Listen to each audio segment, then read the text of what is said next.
হরে কৃষ্ণ। সকল বৈষ্ণবের শ্রীচরণে আমার দণ্ডবত প্রণাম। আজ আমরা অপর একাদশী সম্পর্কে জানব। মহারাজ যুধিষ্ঠির শ্রীকৃষ্ণকে বললেন, হে কৃষ্ণ, জ্যৈষ্ঠ মাসের কৃষ্ণপক্ষিয়া একাদশীর নাম কি এবং তার মাহাত্ম্যই বা কি? আমি শুনতে ইচ্ছা করি, আপনি অনুগ্রহ করে তা বর্ণনা করুন। শ্রীকৃষ্ণ বললেন, হে মহারাজ, মানুষের মঙ্গলের জন্য আপনি খুব ভালো প্রশ্ন করেছেন। বহু পুণ্য প্রদানকারী, মহাপাপ বিনাশকারী ও পুত্র দানকারী এই একাদশী অপরা নামে খ্যাত। এই ব্রত পালনকারী ব্যক্তি জগতে প্রসিদ্ধ লাভ করে। ব্রহ্মহত্যা, গোহত্যা, ভ্রূণ হত্যা, পরনিন্দা, পরস্ত্রী গমন, মিথ্যা ভাষণ প্রভৃতি গুরুতর পাপ এই ব্রত পালনে নষ্ট হয়ে যায়।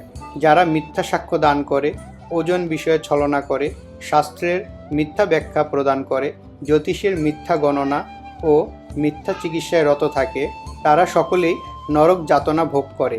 এ সমস্ত ব্যক্তিরাও যদি এই ব্রত পালন করে তবে তারা সমস্ত পাপ থেকে মুক্ত হয়। ক্ষত্রিয় যদি স্বধর্ম ত্যাগ করে যুদ্ধক্ষেত্র থেকে পালিয়ে যায় তবে সে ঘোরতর নরকগামী হয়, কিন্তু সেও এই ব্রত পালনে মুক্ত হয়ে স্বর্গগতি লাভ করে।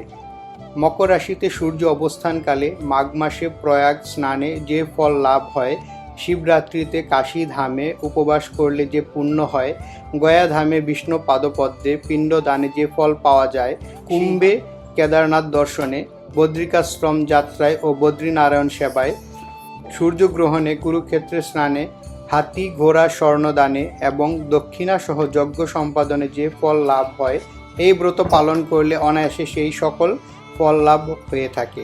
এই অপরা ব্রত পাপরূপ বৃক্ষের কুঠার স্বরূপ, পাপরূপ কাষ্ঠের ও দাবাগ্নির মতো, পাপরূপ অন্ধকারের সূর্য সদৃশ এবং পাপ হস্তির সিংহস্বরূপ।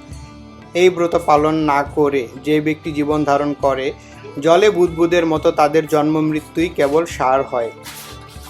অপরা একাদশীতে উপবাস করে বিষ্ণু পূজা করলে সর্বপাপ মুক্ত হয়ে বিষ্ণুলোকে গতি হয়। এই ব্রত কথা পাঠ ও শ্রবণ করলে সহস্র গোদানের ফল লাভ হয়। ব্রহ্মাণ্ড পুরাণে এই ব্রত মাহাত্ম্য বর্ণনা করা হয়েছে। হরে কৃষ্ণ।